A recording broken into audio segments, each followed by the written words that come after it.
ఓపెన్గా ఒప్పుకున్నారు ఒక మీటింగ్లో, మా ప్రభుత్వానికి అంత సత్తా లేదు అని. దాని రోజున ఎమ్మెల్యేలు నాయకులు అందరూ నిజం చేస్తూ వస్తున్నారు. అలాగే డేట్స్తో సహా మాట్లాడుతున్నా నేను. ఈ గత సంవత్సర కాలంలో 22/7/2025 దళిత మహిళ విఓఏపై టీడీపీ నేత లైంగిక వేధింపులు ఎన్టీఆర్ జిల్లా ఇబ్రహీంపట్నం మండలంలో చిలుకూరు గ్రామానికి చెందిన ఆ టీడీపీ గ్రామ కమిటీ అధ్యక్షుడు కాటేపల్లి సుబ్బారావు ఏడాదిగా లైంగిక వేధింపులు చేస్తే భరించలేక ఆ బాధితురాలు నిద్రమాత్రలు మింగితే ఆ తర్వాత ఏడాది తర్వాత ఆ ఇష్యూ బయటకు వచ్చింది. అలాగే 21/7/2025 కేజీబీవీలో సీట్ ఇప్పిస్తానంటూ ఒంటరి మహిళపై లైంగిక వేధింపులు.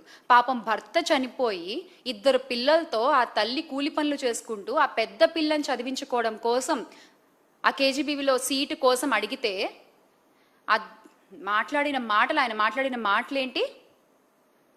నువ్వు నా దగ్గరికి వస్తేనే నీ పిల్లకి సీట్ దొరుకుతుంది అంట. అంటే భర్త లేని మహిళలకి మీ నాయకులు ఇచ్చేటువంటి రక్షణ ఇది.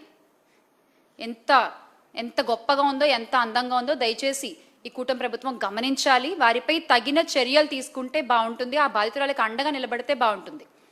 అలాగే 21/7/2025